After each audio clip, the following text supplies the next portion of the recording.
বিসমিল্লাহির রহমানির রহিম।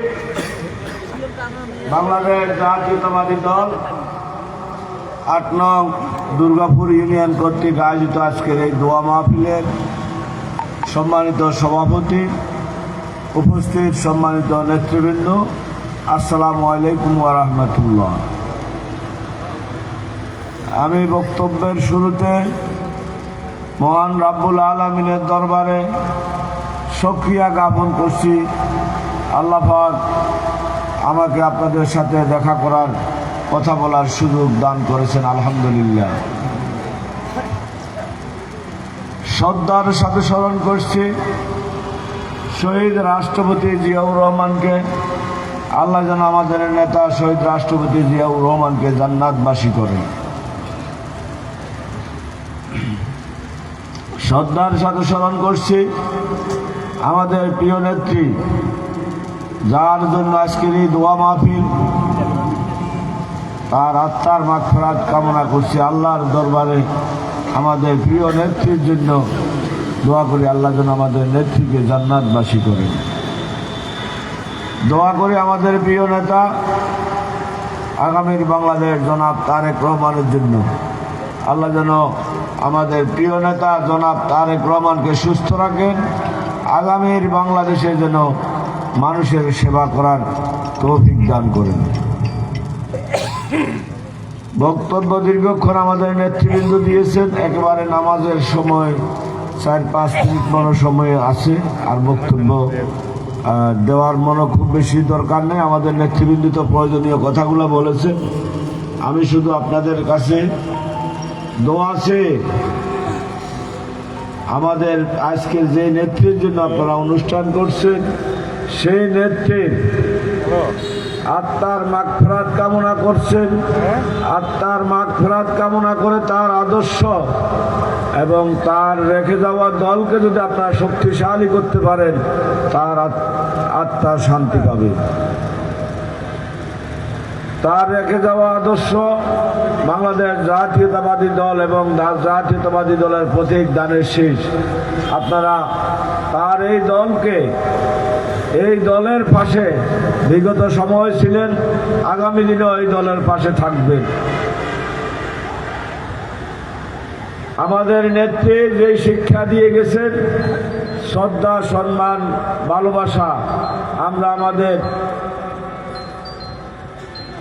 মানুষদেরকে শ্রদ্ধা, সম্মান, ভালোবাসা দিতে হবে। সবার সাথে শ্রদ্ধা সম্মানের সাথে যারা রাজনীতি করেন, রাজনীতির নেতৃত্ব দেন, আপনাদের দায়িত্ব মানুষকে শ্রদ্ধা, সম্মান, ভালোবাসা করা। আমাদের রাজনীতি ছিল, শহীদ রাষ্ট্রপতি জিয়াউর রহমানের রাজনীতি ছিল সততার রাজনীতি। আমরা সেই সততা আমাদের মধ্যে ধারণ করতে হবে, তাহলে মানুষ বাংলাদেশ জাতীয়তাবাদী দলের পাশে থাকবে। আমরা বাংলাদেশ মানুষের পাশে থাকতে পারব। আমাদের কথাবার্তা, আমাদের আচার আচরণ, কর্মকাণ্ডে যদি মানুষ কষ্ট পায়, মানুষ বাংলাদেশ জাতীয়তাবাদী দলের পাশে থাকবে না। ইতিমধ্যে আমাদের অনেক নেতৃবৃন্দ দলের নাম ভাঙিয়ে অনেক অপরাধ করেছেন। দয়া করে আপনাদেরকে সংশোধন হতে হবে। আপনাদের যাদের চরিত্রের মধ্যে আওয়ামী লীগের চরিত্র ধারণ করেছে, আপনারা আওয়ামী লীগের চরিত্র পরিহার করতে হবে। হয় আপনারা আওয়ামী লীগের চরিত্র পরিহার করবেন, আর না হয় বিএনপি ছেড়ে দিতে হবে আপনাদেরকে। মানুষ আওয়ামী চরিত্রের বিএনপিকে পছন্দ করে না, মানুষ পছন্দ করে শহীদ রাষ্ট্রপতি জিয়াউর রহমানের আদর্শের সেই বিএনপিকে। সুতরাং আপনারা অনেকে অনেক অপরাধের সাথে জড়িত হয়েছেন। বিএনপির নাম ভাঙিয়ে বিএনপির মধ্যে অপরাধীর কোনো স্থান ছিল না, আগামীতে থাকবে না। আইন শৃঙ্খলা বাহিনীর দুর্বলতার সুযোগে আপনারা অনেকে অনেক অপরাধ করেছেন। রাষ্ট্রের পরিবর্তনের পরে আইন শৃঙ্খলার বাহিনীর দুর্বলতা ছিল। আমাদের দলের মধ্যে বিভিন্ন নেতার নেতৃত্বে গ্রুপিং ছিল, যার সুযোগে আপনারা অনেকে অপরাধ করার সুযোগ পেয়েছেন। আগামীতে অল্প কিছুদিনের মধ্যে নির্বাচনের মাধ্যমে নির্বাচিত সরকার প্রতিষ্ঠিত হবে। দলের মধ্যে আর কোনো গ্রুপিং নেই, আইন শৃঙ্খলা বাহিনীও ঘুরে দাঁড়াবে। সুতরাং আপনাদের সেই অপরাধ যা করেছেন আর করার সুযোগ পাবেন না। আপনাদেরকে আমরা বলবো, যদি আপনারা অপরাধের সাথে জড়িত থাকেন তাহলে দল আপনাদের বিরুদ্ধে কঠিন থেকে কঠিনভাবে ব্যবস্থা নেবে। আমাদের এই দলকে, প্রিয় দলকে, আপনাদের কয়েকজন মানুষের কারণে মানুষের কাছে দুর্নাম হবে, মানুষ কষ্ট পাবে, এই কাজ করার আপনাদেরকে সুযোগ দেওয়া হবে না, সুযোগ পাবেন না। সামনে বসে থাকা এই মানুষগুলো বিএনপি থেকে পদ পদবিও চায় না, টাকা পয়সাও চায় না। ওনারা চায় বিএনপি ভালো থাকুক, বিএনপির নেতারা ভালো কাজ করুক, এটাই ওনাদের চাওয়া পাওয়া। ওনারা চায় মানুষের ভালোবাসা, শ্রদ্ধা। আপনারা এই নেতৃবৃন্দর বড়ে আপনারা ক্ষমতায় আসবেন, আপনারা নেতাগিরি করবেন, কিন্তু এই মানুষগুলোকে আপনারা শ্রদ্ধা সম্মান করতে আপনাদের কষ্ট হয়। যাদের শ্রদ্ধা সম্মান করতে কষ্ট হয় তারা শহীদ রাষ্ট্রপতি জিয়াউর রহমানের দলের নেতৃত্ব দেওয়ার যোগ্যতা রাখেন না। যারা শহীদ জিয়ার আদর্শের উপর চলতে পারবেন না তারা শহীদ জিয়ার বিএনপির নেতৃত্ব দেওয়ার যোগ্যতা রাখেন না। নেতৃবৃন্দ, মানুষ আপনাদের কাছে চায় শ্রদ্ধা, সম্মান, সততা এবং মানুষের জান মালের নিরাপত্তা। মানুষের আর এর চেয়ে বেশি কিছু চাওয়া পাওয়া নেই। আমরা দেখি মাদকের যে অবস্থা প্রত্যেকটা জায়গায়, আমাদের নেতৃবৃন্দকে বলবো মাদকের বিরুদ্ধে আপনাদেরকে কথা বলতে হবে, সন্ত্রাস চাঁদাবাজের বিরুদ্ধে আপনারা কথা বলতে হবে, অন্যায়ের বিরুদ্ধে আপনারা কথা বলতে হবে। আপনি নেতৃত্ব দিবেন আপনার ওয়ার্ডে কিভাবে চাঁদাবাজি হয়, কিভাবে মাদকের ব্যবসা হয়। এই ঠাকুরদিঘির বাজারে যারা মাদকের ব্যবসা করেন, ঠাকুরদিঘি বাজারের আশেপাশে যারা নেতৃত্ব দেন, আপনারা কি করেন? আপনারা কি তাদেরকে বন্ধ করতে পারেন না? না তাদেরকে চিনেন না? নিশ্চয় আপনারা চিনেন, আপনারা বন্ধ করছেন না, হয়তোবা আপনারা ভয়ে, আর নতুবা আপনারাও তাদের সাথে জড়িত আছেন। আপনাদেরকে বন্ধ করতে হবে, না হলে আপনি নেতৃত্ব ছেড়ে দেন। কিসের নেতা আপনি? আপনি জনগণের জানমালের নিরাপত্তা যদি দিতে না পারেন, সামাজিক অপরাধমূলক কর্মকাণ্ড যদি আপনি বন্ধ করতে না পারেন, আপনার এই নেতাগিরির কোনো দরকার আছে বলে আমি মনে করি না। আপনাদেরকে বলবো, সময় এসেছে যে সকল নেতারা জনগণের দায় দায়িত্ব নিতে পারবে না তাদেরকে নেতৃত্বে আপনারা বসাবেন না। নেতৃবৃন্দ, আপনাদেরকে দায়িত্ব নিতে হবে। আপনি যদি এই কাজগুলো করতে না পারেন তাহলে আপনার মতো নেতার প্রয়োজন কি? নেতা ছাড়াই তো এমনি চলবে। আপনারা কি কোনো নেতার ডাকে এসেছেন এখানে? আপনারা এসেছেন বেগম খালেদা জিয়ার দোয়া মাহফিলে, আপনারা এসেছেন শহীদ রাষ্ট্রপতি জিয়াউর রহমানের দল বাংলাদেশ জাতীয়তাবাদী দলের কথা শোনার জন্য। সুতরাং নেতৃবৃন্দ, পরিবর্তন হতে হবে, আপনাদের মধ্যে পরিবর্তন আসতে হবে।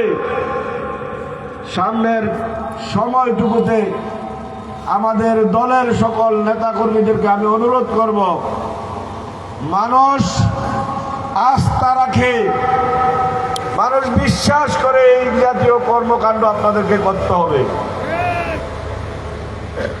আরেকটি বিষয় আপনাদেরকে সতর্ক করব, একটি দল ধর্মের দোহাই দিয়ে আমাদের সহজ সরল ভাই বোনদেরকে বিভ্রান্ত করছে। এই বিষয়ে আপনারা সজাগ থাকতে হবে, বাকিদেরকে সতর্ক করে দিতে হবে। তারা বরাবরই ষড়যন্ত্রে করে। এই দেশের মানুষ যখন বিপদে পড়ে, এই দেশ যখন সংকটে পড়ে, এই দলটি সকল সময় মানুষের বিরুদ্ধে থাকে। জনগণের বিরুদ্ধে তাদের রাজনীতি করা, দেশের বিরুদ্ধে তারা ষড়যন্ত্র করা, আমরা তাদের ইতিহাস বরাবরই দেখিয়ে এসেছি। এই দল থেকে সাবধান থাকতে হবে। ধর্মের কথা বলে আমাদের মা বোনদেরকে যেন বিভ্রান্ত করতে না পারে। তারা ধর্মের কথা বলে, ভোটের কথা বলে, ভোট দিলে নাকি জান্নাতে যেতে পারবে দাড়ির পাল্লায়। এটা কি আমরা বিশ্বাস করি? এটা আমরা বিশ্বাস করি না। আমরা তাদেরকে প্রশ্ন করি, আপনার দাড়ির পাল্লা যদি ভোট দিলে জান্নাতে যায়, আপনি 2018 সালে ধানের শীষের প্রতীক নিয়ে নির্বাচন কেন করেছেন? আপনি 2001 সালে ধানের শীষকে ভোট কেন দিয়েছেন? আপনার পূর্ববর্তী নেতৃবৃন্দ যারা ধানের শীষে ভোট দিয়ে মৃত্যুবরণ করেছে, তাদের ঠিকানা এখন কি জান্নাতে না জাহান্নামে? ভোট জান্নাতে যাওয়ার জন্য ভোট বিষয় নয়, এটা মিথ্যাচার। বাংলাদেশে নয়, সারা পৃথিবীতে মুসলমানের দল কয়টা? একটা। ইসলামের দল কয়টা? একটা। আমরা সবাই মুসলমান। আমরা মুসলমান হিসাবে যখন বাংলাদেশে দেখবো একটি দল, মুসলমানের দল একটি, তখন আমরাও সেই দলে অন্তর্ভুক্ত হব ইনশাআল্লাহ। আমাদের সনাতন ধর্মের ভাইদেরকে বিভ্রান্ত ছড়াচ্ছে, সনাতন ধর্মের ভাইদেরকে অপমানই করছে, মুসলমানদেরকে অপমানই করছে। তারা কিভাবে? শুধু ভোটের জন্য বলছে রোজা পূজা নাকি এক। এটা সনাতন ধর্মের অনেক ভাই এখানে আছেন, আপনারা কি খুশি হয়েছেন রোজা যে পূজা এক বলাতে? মুসলমান ভাইরা কি খুশি হয়েছেন রোজা যে পূজা এক বলাতে? রোজা আমাদের ফরজ ইবাদত, রোজার সাথে পূজার কোনো মিল নেই। আছে? এটা কেন বলেছে? শুধু সনাতন ধর্মের ভাইদেরকে বিভ্রান্ত করে তাদের ভোট আদায় করার জন্য। একদিকে বলে আমরা জান্নাতের দল, মুসলমানের দল, আরেকদিকে বলে নারায়ে তাকবীর, আল্লাহু আকবার, কৃষ্ণনন্দী জিন্দাবাদ। হইতে পারে? নারায়ে তাকবীর, আল্লাহু আকবার, কৃষ্ণনন্দী জিন্দাবাদ বলতে পারে? এটা শুধু ভোটের জন্য না, সহজ সরল হিন্দু সম্প্রদায়ের ভাইদেরকে বোকা বানানোর জন্য, ক্ষমতায় যাওয়ার জন্য, ধর্মের জন্য নয়। তারা বলে কৃষ্ণ, বিষ্ণু, মোহাম্মদ, ঈসা, মুসা এক। এটা আপনারা বিশ্বাস করেন? এই কথাগুলা বলে আমাদের সহজ সরল বাংলাদেশের মানুষের বিভ্রান্ত করে ক্ষমতায় যাওয়ার অপচেষ্টায় লিপ্ত হয়েছে। হিন্দু ভাইদেরকে খুশি করে ভোট নেওয়ার অপচেষ্টায় লিপ্ত হয়েছে। আমি হিন্দু ভাইদেরকে বলবো, আপনারাও সতর্ক থাকবেন এই সকল লোকদের থেকে। তারা যেন আমাদের কোনো সহজ সরল বাংলাদেশের মানুষকে বিভ্রান্ত করতে না পারে, সেই দিকে আপনাদেরকে সতর্ক থাকতে হবে। আমাদের এই নির্বাচনে, আমাদের এই সামনে যে কঠিন পরীক্ষা, সেই পরীক্ষায় উত্তীর্ণ হওয়ার জন্য আমাদের দলের সকল নেতাকর্মীদেরকে ঐক্যবদ্ধভাবে কাজ করতে হবে। আমাদেরকে কঠিন থেকে কঠিন ভাবে কাজ করতে হবে। মানুষ ভালোবাসে সেই জাতীয় কাজ করতে হবে। আপনি ভোট চাইতে যাবেন, মানুষকে শ্রদ্ধা, সম্মান, ভালোবাসা দিয়ে আপনি ভোট চাইতে যাবেন। ভোটের ক্যাম্পেইন সুন্দরভাবে সালাম দিয়ে মানুষের কাছে ভোট চাইতে যাবেন। আপনি ভোট চাইতে যাবেন, আপনি বিক্ষোভ, ওনারা ভোটের মালিক, ওনারা দেশের মালিক, ওনাদের ভোটে আপনারা ক্ষমতায় আসবেন। সুতরাং ওনাদেরকে শ্রদ্ধা করবেন, সম্মান করবেন, ভালোবেসে সালাম দিয়ে ওনাদের কাছে ভোট চাইবেন। অন্য ধর্মের যারা আছে তাদেরকে আদাব দিয়ে, হিন্দু ভাইদেরকে আদাব দিয়ে তাদের কাছে ভোট চাইবেন। মানুষ যেন কোনো কষ্ট না পায়, সেইভাবে আপনারা মানুষের থেকে ভোট চাইতে হবে।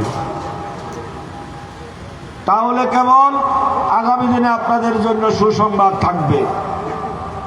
আমি আমার বক্তব্য আর দীর্ঘায়িত না করে আপনাদের সবাইকে আজকের এই দোয়া মাহফিলে কষ্ট করে আসার জন্য ধন্যবাদ জানিয়ে আমি আমার বক্তব্য শেষ করছি। খোদা হাফেজ। বাংলাদেশ জিন্দাবাদ, বাংলাদেশ জাতীয়তাবাদী দল জিন্দাবাদ। সবাইকে ধন্যবাদ। আসসালামু আলাইকুম।